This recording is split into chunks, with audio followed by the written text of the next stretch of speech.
दोस्तों प्रस्तुत है आपके सामने ऐसा संस्कृत का वीडियो जिसमें आपको पेडागोजी के भी प्रश्न मिलेंगे और व्याकरण के भी प्रश्न मिलेंगे। मतलब कंप्लीट पैकेज आपको इस वीडियो में लेकर के आए हैं। और दोस्तों हम आपको बता दें कि ऐसे वीडियो निरंतर हम आपको ला रहे हैं सिलेबस के अनुसार। तो यदि आप हमारे चैनल के सब्सक्राइबर ना हो तो सब्सक्राइब कर लें, क्योंकि इससे क्या है, आपको जो भी आपके उपयोग का वीडियो होगा उसकी जानकारी आपके पास पहुँचेगी। जानकारी पहुँचने के बाद यदि आपको लगता है कि हमारे लिए उपयोगी है तो आप उसको देख सकते हैं। इसलिए आपको जानकारी मिलती रहे, कम से कम जानकारी से वंचित ना हो, आप चैनल को सब्सक्राइब कर लें। और दोस्तों बहुत अच्छे तरीके से आप संस्कृत पढ़ रहे हैं, मुझे उम्मीद है आप निश्चित ही सफलता प्राप्त करेंगे। चलिए आज का वीडियो हम शुरू करते हैं। आपको भी उत्तर कमेंट में बताते जाने हैं। तो देखें, पहला है शिक्षायाम संगणकस्य अनुप्रयोगा भवति। ठीक है, सबसे पहले आप संस्कृत पढ़ें तो मन में एक बात बैठा लें कि हमें प्रश्न का अर्थ पता होना चाहिए कि प्रश्न क्या पूछा गया। जब तक आप पे ये नहीं बनता है, आप संस्कृत बेकार रटने से कभी काम होने वाला नहीं है, क्योंकि यही कई क्वेश्चन वो पेपर में देने वाले नहीं हैं। इसलिए संस्कृत के क्वेश्चन का आपको सबसे पहले अर्थ पता होना चाहिए, खासकर पेडागोजी में। तो मेरा निवेदन होगा अर्थ समझ के ही प्रश्न पढ़ें। ऐसे आप 100 वीडियो भी देख लें तो कोई मतलब नहीं। ठीक है, देखें तो शिक्षायाम संगणक का सबसे पहले तो आपको ये पता होना चाहिए संगणक का मतलब क्या। संगणक मतलब होता है कंप्यूटर। ठीक है, संगणक मतलब क्या। तो शिक्षा में संगणक मतलब संगणक का षष्ठी विभक्ति अनुप्रयोगा भवति मतलब अनुप्रयोग होता है। किस लिए होता है शिक्षा में कंप्यूटर का प्रयोग। तो देखिए, संगणक सहायतया निर्देशन मतलब संगणक की सहायता से निर्देशना मतलब निर्देशन होता है। कंप्यूटर की सहायता से हमें निर्देशन मिलता है कैसे कार्य करना है। ठीक है, संगणक से सहायता अधिगमा और संगणक की सहायता से अधिगम मतलब ज्ञान भी होता है। संगणक कस्याधारित निर्देशनम और संगणक जो कंप्यूटर आधारित है वो निर्देशन भी होता है। तो उपर्युक्त सर्विस का उत्तर ठीक हो जाएगा। चलिए अगला प्रश्न देखें। तो अगला जो प्रश्न है वह है शिक्षणे नैदानिक परीक्षणस्य आवश्यकता भवति मतलब शिक्षण में नैदानिक परीक्षण की आवश्यकता होती है। किस लिए होती है नैदानिक परीक्षण की आवश्यकता शिक्षण में। मेरा निवेदन होगा कि आप भी कमेंट में मेरे बताने से पहले उत्तर लिखें तो आपकी प्रैक्टिस होगी। देखें तो क्या हो जाएगा, इसका जो उत्तर हो जाएगा वह हो जाएगा 3। छात्रस्य विषयगत न्यूनता जानना है मतलब छात्रों की विषयगत न्यूनता को जानने के लिए शिक्षण में नैदानिक परीक्षण होता है। अब आपने प्रश्न समझ लिया तो उत्तर आपको समझने में कठिनाई नहीं होगी। उत्तर समझने की उतनी जरूरत नहीं संस्कृत में जितना प्रश्न। इसलिए जब भी पढ़ें तो प्रश्न का पहले अर्थ लगाएं फिर ही आप पढ़ें, मेरा विशेष निवेदन है। चलिए आगे देखें। गृह कार्यस्य उपयोगिता अस्ति मतलब गृह कार्य की उपयोगिता होती है। 4 ऑप्शन आपके सामने, जल्दी ABCD में से बताइए कि गृह कार्य की उपयोगिता होती है किस लिए होती है। पहला है स्वाध्याय अभ्यास चाय याद रखना संस्कृत में बाद में लगाते हैं। जैसे और करना है तो 2 यहाँ लगाना, तो यहाँ और है हिंदी अर्थ में, लेकिन चा बाद में लिखा जाता है, याद रखिएगा। तो स्वाध्याय और अभ्यास के लिए बिल्कुल होती है। स्वाविवेक शक्ति विकास, हाँ अपनी विवेक और शक्ति के विकास के लिए इसलिए भी होती है। समय से सदुपयोग समय के सदुपयोग के लिए भी, हाँ इसलिए भी गृह कार्य की उपयोगिता है। तो उपर्युक्त सर्विस का उत्तर सही हो जाएगा। चलिए आगे देखते हैं ऐसे महत्वपूर्ण प्रश्न। दोस्तों ऐसे आपको प्रश्न यदि पसंद आते हैं तो एक बार वीडियो लाइक कर दीजिए करें, कमेंट ही बताया करें आपको कैसा लग रहा है, जिससे और कुछ अपन सुधार करके अच्छे से पढ़ेंगे। देखिए आगे, पाठ योजनायाः मुख्य भागः अस्ति। वेरी वेरी IMP प्रश्न। पाठ योजना का मुख्य भाग है क्या है। 4 में से पाठ योजना का मुख्य भाग क्या है, तो आपको बता दें मुख्य भाग है प्रस्तुतिकरण। याद रखिएगा, हर दुनिया में कोई भी चीज़ यदि आपको सफल होना है तो उसका मुख्य भाग प्रस्तुतिकरण ही है। यदि मैं आज को आपको YouTube के माध्यम से पढ़ा रहा हूँ और क्वेश्चन का अर्थ बता रहा हूँ, अच्छी भाषा में आपको बता पा रहा हूँ, प्रस्तुत कर पा रहा हूँ, तो ही मैं सफल हूँ, नहीं तो नहीं हूँ। तो पाठ योजना का मुख्य भाग क्या है, प्रस्तुतिकरण। ठीक है, और आपके वो लाइक से हमें पता चलता है कि हम अपने उसमें कितने सफल हो रहे हैं। संगणक यंत्रे अस्थायी स्मृति पटला भवति मतलब संगणक यंत्र में अस्थायी स्मृति पटल होता है। क्या होता है अस्थायी स्मृति पटल मतलब आपकी जो स्मृति को सजो करके रखता है। थोड़ी बहुत कंप्यूटर के बारे में आपको जानकारी होगी तो आपको बता दें वह क्या होता है, रैम। ठीक है, क्या होता है, इसको क्या बोलते हैं, रैंडम एक्सेस मेमोरी।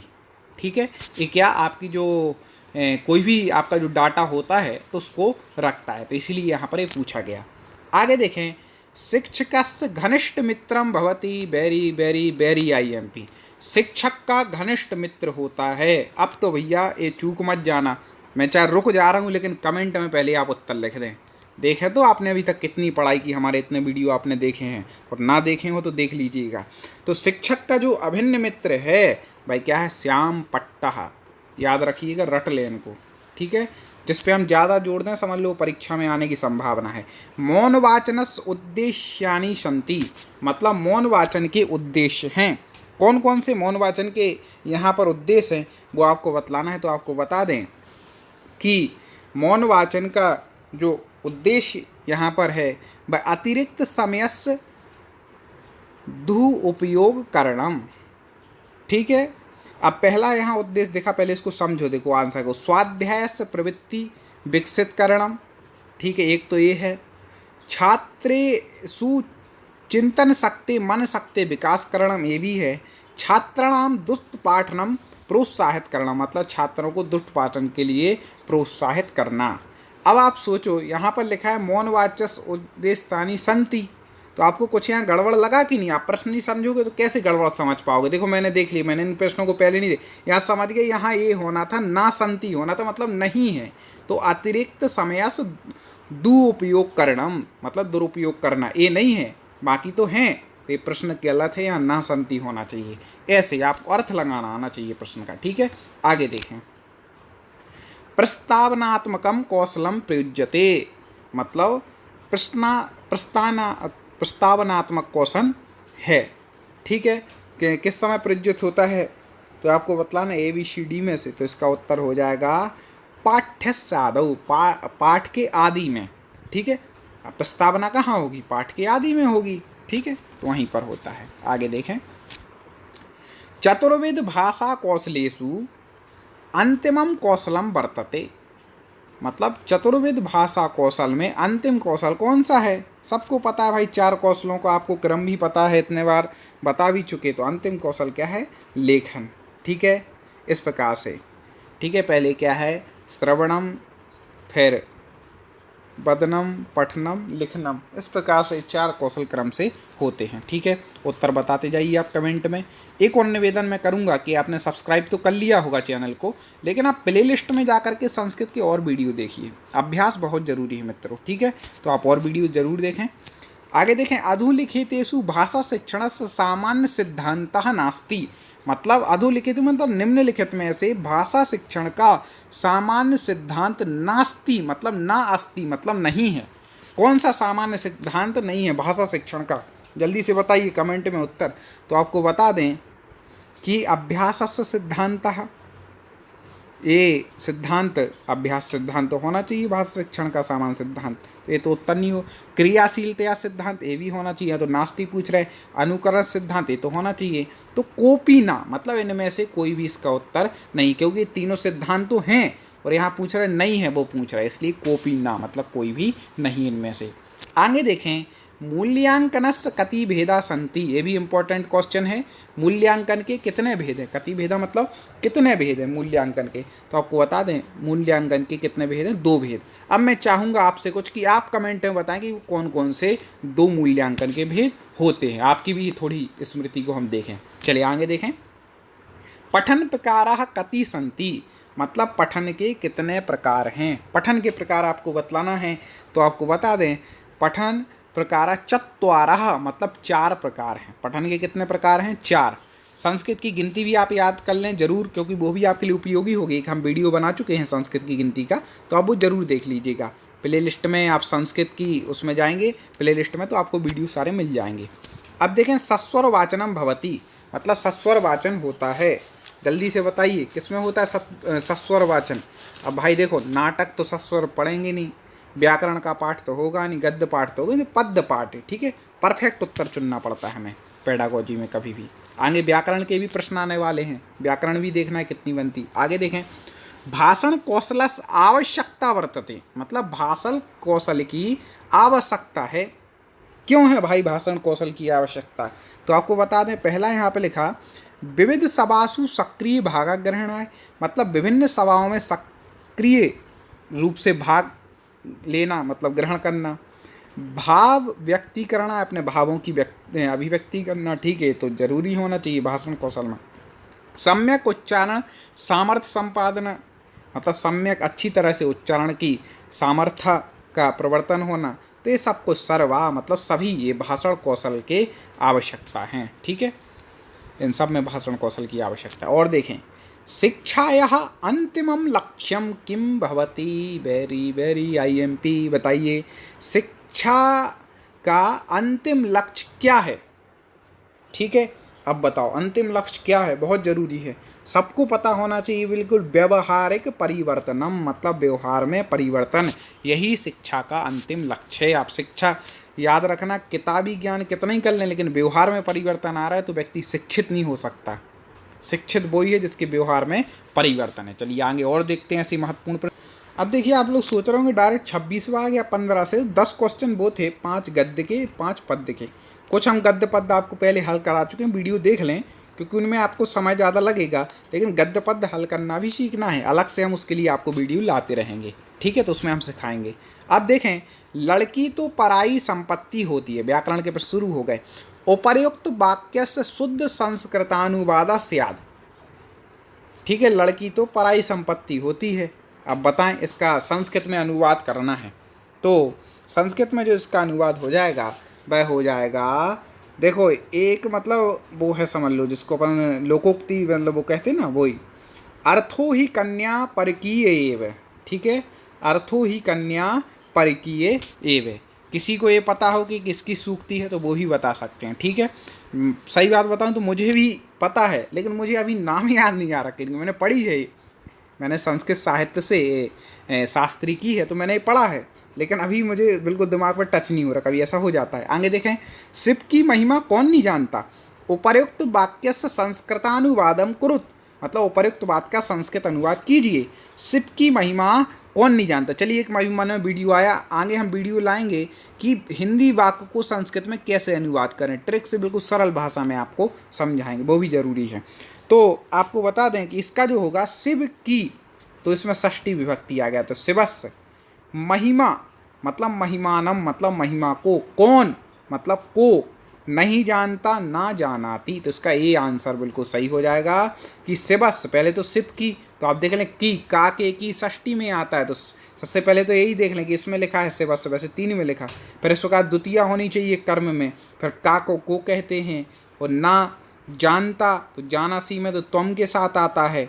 जाना मा जब हमारी बात होती, जानता सामान्य तो जानाती ये आना चाहिए। इस प्रकार से अपन समझ सकते हैं, हम समझा देंगे, अलग से एक वीडियो लाएंगे, आपको सब्सक्राइब होगा तो आपको अपने आप नोटिफिकेशन मिलेगा। आगे देखें, इस देश में अनेक पर्वत हैं, वाक्य संस्कृतानुवादो अस्ति। बताइए इस देश में, तो इसके लिए पहले तो अपन ये देख लो, तस्मिन लिखा तो ये तो बिल्कुल ही गलत हो गया, क्योंकि इसके लिए तस्मिन कभी आता ही नहीं, तस्मिन तो उसके लिए आएगा। तो अब इसका उत्तर के अस्मिन में ढूंढना कि अस्मिन मतलब उत्तर, तो अस्मिन देशे, ठीक है, इस देश में अनेकः मतलब अनेक, पर्वतः बहुवचन होना चाहिए। ठीक है, संति मतलब हैं। ठीक है, इस प्रकार से यहाँ हो जाएगा संति। अब हैं मतलब बहुत सारे हैं, तो संति देख लो, बहुवचन आना चाहिए। ऐसे 2-4 बातें भी आप देख लेंगे तो आपको समझ में आ जाएगा कौन सा इसका सही अनुवाद है। और देखें, आप वहाँ जा सकते हैं, आप वहाँ जा सकते हैं, वाक्य संस्कृतानुवादम कुरु। चलिए, अब आप वहाँ जा सकते हैं, सबसे पहले तो देख लो, ये पुल्लिंग है आपकी, स्त्रीलिंग, क्योंकि स्त्रीलिंग में भवती आता है और पुल्लिंग में भवान, तो भाई पुल्लिंग है, पहले तो ये समझ गया, तो इन 2 में से उत्तर होगा। अब इन 2 के से आप देख लें मतलब कौन सा उत्तर ठीक होगा, आप खुद लगा सकते हैं। बताइए, तो आपको बता दें, भवान वहाँ के लिए तत्र, और जा सकने के लिए गंतुम, सकने के लिए शक्नोति।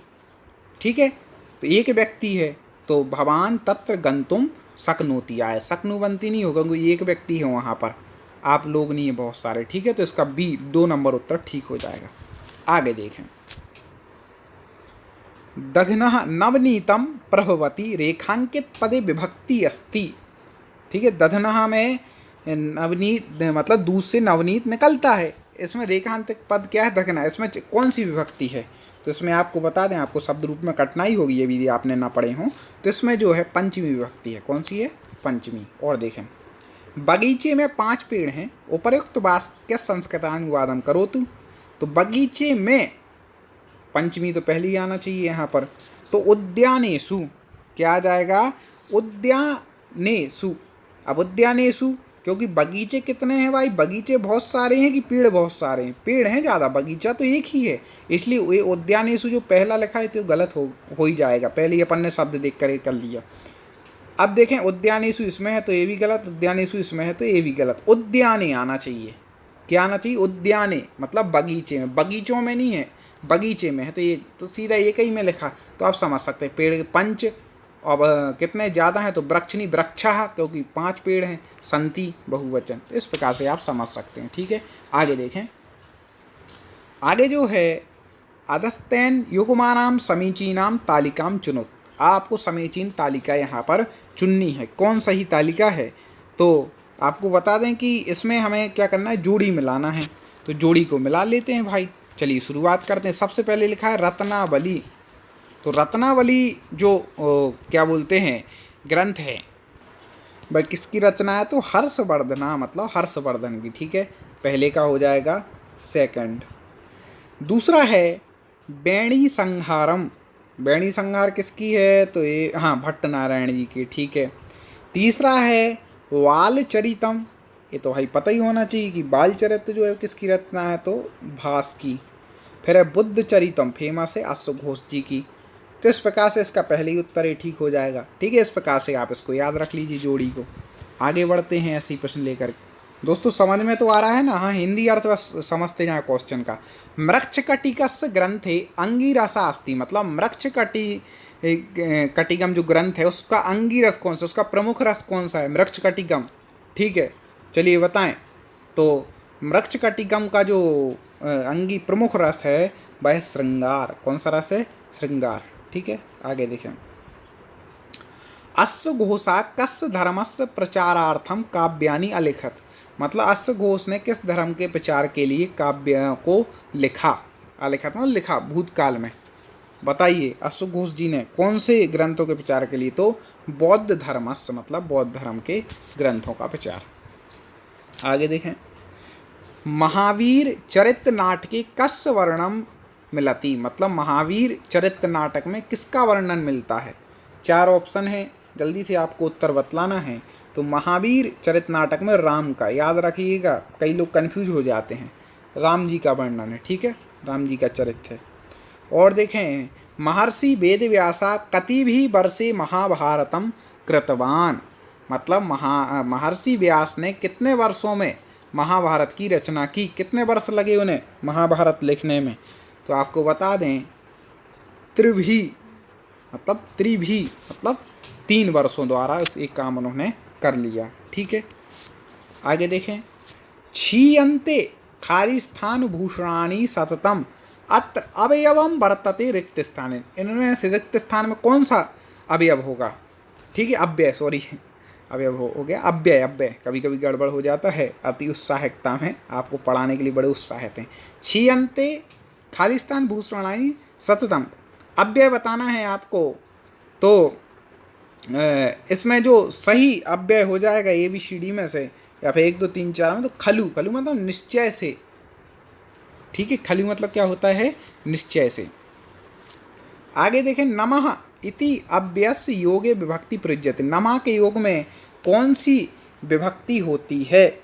अब यहाँ पर थोड़ा ये कन्फ्यूज वाला प्रश्न है। तो नमः के योग में चतुर्थी होती है वैसे मुख्यतः, कभी द्वितीया भी होती है, लेकिन चतुर्थी, जैसे रामाय नमः, महावीराय नमः, तो राय चतुर्थी होती है ना। तो इस प्रकार से आपको चतुर्थी लिखनी है नमः के योग में। ठीक है, नमः स्वस्ति स्वाहा बसठ योगे चतुर्थी, मतलब नमः स्वस्ति स्वाहा बसठ के योग में क्या होती है? चतुर्थी विभक्ति ही होती है। तो आप याद रखिएगा नमः के योग में। आगे देखें। चिरम अव्ययस्य अर्थोस्ति, चिरम अव्यय का अर्थ है चिरम कालम, आप लोगों ने कई बार सुना होगा। तो इसका क्या होगा? दीर्घ कालम। ठीक है, अब देखें प्रत्यय सर्ग वगैरह। क्री धातु में तुमुन प्रत्यय योगे शब्द निर्मित, कौन सा शब्द उत्पन्न होगा क्री धातु में तुमुन प्रत्यय लगाने से? कई बार पूछा गया है, हमने देखा है। तो आपको बता दें, इससे जो बनेगा क्रेतुम, क्या बनेगा? क्रेतुम, इससे शब्द बन जाएगा। अब देखें। हंत्री इत्यस्य प्रत्ययम निर्देशतु, हंती में कौन सा प्रत्यय निर्देशित किया गया? कौन सा प्रत्यय लगा है हंती में? तो आपको बता दें, हंती में गीप प्रत्यय स्त्रीलिंग है हंत्री में। ठीक है, आगे देखें, स्पीड से बढ़ते हैं। मेरा एक और निवेदन, आप इसको लिंक को आगे शेयर कीजिए और भी दोस्त संस्कृत पढ़ सकें। हमसे भी ज़्यादा लोग जुड़ेंगे तो हमें भी अच्छा लगेगा और उत्साह के साथ आप तक वीडियो लाएंगे। तो आप वीडियो की लिंक को आगे शेयर जरूर करें। बाला पदे प्रकृति प्रत्यय स्था, मतलब बाला पद में प्रकृति और प्रत्यय है। प्रकृति प्रत्यय मतलब क्या, मूल शब्द क्या है और प्रत्यय कौन सा है, इसका अर्थ ये होता है। तो बाला शब्द देखिए, तो इसमें आपको बता दें बाल जो शब्द है उसमें टाप प्रत्यय लगाने से क्या है, बाला बना है। अभी वो फिल्म नहीं आई थी बाला वाला, वो कुछ ऐसा था, तो वही बाला है ये, ठीक है। बाला शब्द उसको कहाँ से जान लें। आगे देखें, अनियर प्रत्यय उदाहरणम अस्ति, अनियर प्रत्यय का उदाहरण है। 4 उदाहरण दिए, इसमें से किसमें अनियर प्रत्यय लगा है, तब्य तब्य निहरा सूत्र से लगता है ना, तो कौन से उसमें अनियर प्रत्यय लगा है, तो कुर्वाणः, इस शब्द में क्या अनियर प्रत्यय का प्रयोग हुआ है, ठीक है। क्रीधन अनियर, कुर्वाणा बन जाएगा इससे। चलो आगे देखें, एक शेष द्वंद्व समासोदाहरणम वर्तते, मतलब एक शेष द्वंद्व समास का उदाहरण है। मैं चाहता हूं कि समास में कभी गलती नहीं करूँगी, बहुत सरल भाषा में हमने आपको समास समझा है अपने वीडियो में, ठीक है। समास का वीडियो मैं कोशिश करूंगा आपको इसी वीडियो की लिंक के बाद दे दें, नहीं तो आप टॉप 50 स्टडी सर्च करें, आपको क्रम से वीडियो मिलेंगे, या प्ले लिस्ट में जाएंगे तो संस्कृत भाषा की जो प्ले लिस्ट है उसमें समास का वीडियो जरूर देखना, संधि का, जिससे आपके दोनों डाउट बिल्कुल सरल भाषा में समझाए हैं। तो एक देश द्वंद्व समास का उदाहरण इसमें से कौन सा हो जाएगा, तो इसमें से हो जाएगा हंसऊ, ठीक है। ये एक क्या हो जाएगा, एक से द्वंद्व समास। बाणहता पदस्य विग्रह अस्ति, अब बाणहता इस पद का विग्रह, ये समास दिया है, इसका विग्रह क्या हो जाएगा, तो ये भी अच्छे से हमने बताया, बाणेन हता, मतलब बाण के द्वारा हता, घायल, ठीक है, मारा गया। दीर्घ केसा यस्सह सह इत्यस्य समस्त पदम अस्ति, मतलब दीर्घ केस हैं जिसके, वह कौन है, ठीक है। तो दीर्घ केसी, अब देखो आपको केसानी लिखना है, ये स्त्रीलिंग कैसे पहचाने, क्योंकि सानी दिया, बड़ा सा दिया है, जहाँ बड़ा सा दिया है समझ लो स्त्रीलिंग है। यस नहीं दिया, क्या दिया, यस्या दिया है, तो स्त्रीलिंग में आपको खोजना था। तो दीर्घ केस है जिसको उसको क्या बोलेंगे, दीर्घ हम केसी, दीर्घ केसी। आगे देख दोस्तों, वीडियो थोड़ा बड़ी लेकिन उपयोगी आपके लिए, याद रखिए, समय देना पड़ेगा यदि सीखना है तो। चलिए और देखें, 47वां नंबर का प्रश्न जो है वह है कि विश्वामित्र पदे समास अस्ति, मतलब विश्वामित्र पद में समास है, कौन सा समास है, तत्पुरुष समास है, ठीक है। आगे देखें, विशेषण विशेष समासस्य प्रसिद्धम नाम किम, सबको पता है विशेषण विशेष भाव समास प्रसिद्ध नाम किम, मतलब किस में प्रसिद्ध है, कहाँ पर होता है विशेषण विशेष भाव, कर्मधारय समास में हम पढ़ा चुके हैं, ठीक है। चलिए आगे देखें, अधस्तन युग्मानाम सुमेलनम कुरुत, चलिए सही जोड़ी बनाइए।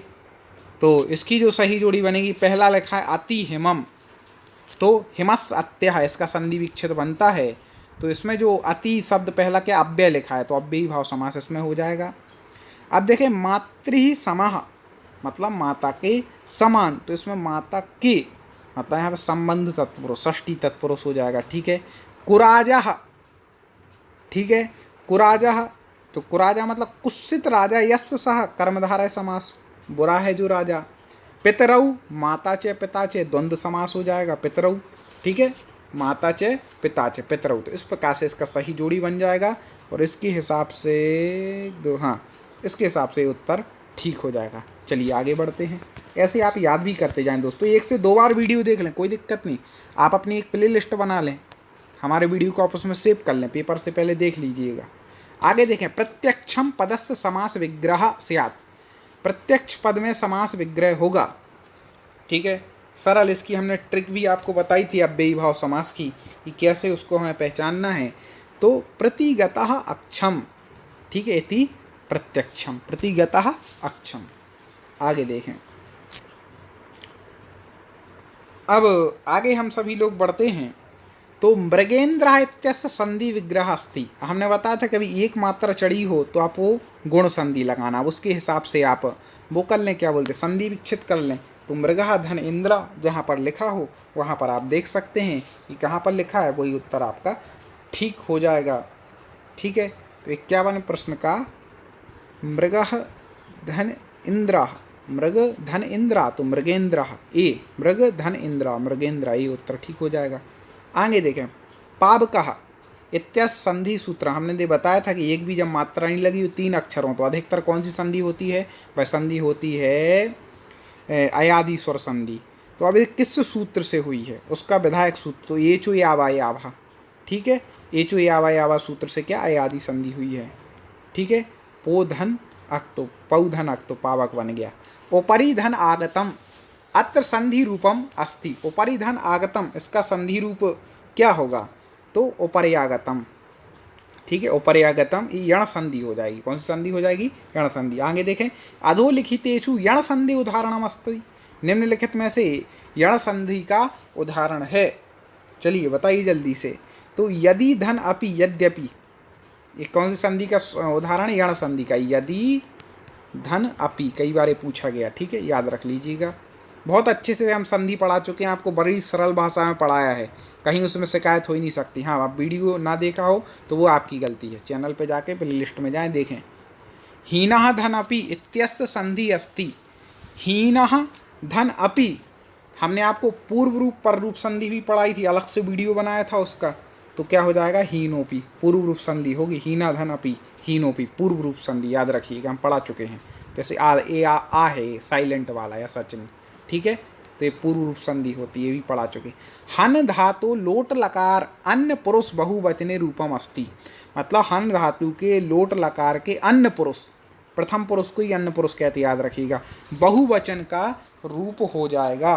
कौन सा हो जाएगा, हनंतु, ठीक है, हंतु हंताम हनंतु, ये बन जाएगा, हंतु हंताम हनंतु, बहुवचन में ये हो जाएगा। आगे देखें, सेव धातु लट लकारे प्रथम पुरुष एक वचन, सेव धातु का लिट लकार, लिट लकार के रूप आपको पता है भविष्य काल में प्रथम पुरुष एक वचन पूछा गया है, तो इसका जो बनेगा वह बनेगा सेविष्यते, क्या बनेगा, सेविष्यते, सेविष्यते, इस प्रकार से बन जाएगा। चलिए और प्रश्न देखते हैं। दोस्तों ऐसे प्रश्न एक वीडियो नहीं है, पहले भी कई वीडियो लाए हैं, आगे भी कई वीडियो आपके लिए लाएंगे, ये तो बिल्कुल कटिबद्ध हैं हम, आप भी कटिबद्ध हो जाएं पढ़ाई के लिए, ठीक है। लाइक अभी तक आपने कर ही दिया होगा, बस वीडियो पूरा होने के बाद शेयर और करना, तो हमारा भी काम पूरा होगा, आपका भी, लेकिन याद जरूर करना, शेयर करो ना करो, याद जरूर कर लेना। इस धातु लंग लकारे मध्यम पुरुष एक वचनम रूपम अस्ति, इस धातु के लंग लकार में मध्यम पुरुष का एक वचन में रूप क्या बनेगा, ठीक है। तो लंग लकार बहुवचन में होता है तो क्या बनेगा, इच्छा, क्या बनेगा, इच्छा। आगे देखें, सुमेलिनम कुरु, अब इनको भाई सुमेलित कीजिए, किस शब्द में कौन सी व्यक्ति, शब्द रूप याद जरूर कर लेना मित्रों, कौन कौन से शब्द रूप याद कर लेना वो हम बता दे रहे। एक तो आप राम के कर लो, एक लता के कर लो, एक गुरु के कर लो, जो बहुत ज़रूरी है, आपको जो बहुत ज़रूरत पड़ेगी उन शब्द के हम बता रहे हैं, कुछ तो हम डाल चुके हैं चैनल पे। और इसके अलावा आप कर लें, हाँ, एक साहतौते वाले याद कर लें, वह शब्द के तद के, ठीक है। और एक ऐसे स्त्रीलिंग में कर लें, वह स्त्रीलिंग के लिए कर लें, और असमद सुमत के कर लें, ये आपके लिए बहुत उपयोगी साबित होंगे। अब देखो, राम शब्द, रामा रामो रमा, अब तो राम ही किस में बनेगा वो आपको बतलाना है। तो राम ही जो बन जाएगा वह बनेगा तृतीया में, रामा रामो रामा रामम रामो रामा रामेण रामाभ्यम रामई, तृतीया बहुवचन में, ठीक है। ए तस्मई, ठीक है, ए तस्मई चतुर्थी में बनता है ए तत् शब्द। इसके बाद सर्वस्यः, सर्वस्य ये बनेगा, सर्वस्यः सर्वधा उसमें बनेगा चतुर्थी पंचमी षष्ठी, हाँ। तो सर्व शब्द के रूप हम स्मरण यदि करें तो सर्वा सर्वे सर्वा, सर्वाम सर्वे सर्वस, सर्वस्या सर्वस्यः, ये थोड़ा सा कन्फ्यूज मैं भी हो रहा हूँ, तो आपको बता दें जो सर्वा बनेगा पंचमी बन जाएगा, सर्वस्य पंचमी एक वचन, ठीक है। तो राम ही किस में बनेगा, थोड़ा सा मैं कन्फ्यूज हो गया, सॉरी, हाँ। और ये तस्मई बनेगा चतुर्थी में, और फलस, फलस शब्द बनेगा षष्ठी में। इस प्रकार से ये बिल्कुल परफेक्ट हो गया। तो इसमें से किस में दिया है, हाँ 3 नंबर में इसका उत्तर ही सही दिया है। चलिए, कभी कभी बनता है लेकिन पढ़ाते हुए कन्फ्यूज हो जाते, क्षमा चाहता हूँ। चलिए आगे बढ़ेंगे, पढ़ाते सही हैं, कोशिश पूरी रहती कभी गड़बड़ ना हो। अधिस्तन युग्मानाम समीचीनम सुमेलनम कुरुत, अब इसके फिर से ये समीचीन सुमेलित करना है, फिर से विभक्ति बनानी है। तो देखें अब देखें, नदी, हाँ तो नदी हो जाएगी द्वितीय विभक्ति में बनेगा। ठीक है। अब है कबए, कबए चतुर्थी में बनता है, कवि शब्द की चतुर्थी। ठीक है, तो नदी इसमें हो जाएगा। चलो तव, तव बनता है षष्ठी में आपका। मई, मई बनेगा सप्तमी में। इस प्रकार से यहाँ पर ये बन जाएगा। ठीक है, नदी द्वितीया का, कबए चतुर्थी का, तव षष्ठी का और मई ए। पहले भी ऐसे वीडियो लाए हैं, आगे भी ऐसे वीडियो लाएंगे दोस्तों। इसी तरह आप हमसे जुड़े रहें। बहुत बहुत धन्यवाद। पढ़ने के लिए उत्तर जरूर ऐसी कमेंट में बताया करें। अगले वीडियो के साथ पुनः मुलाकात होगी। जय हिंद।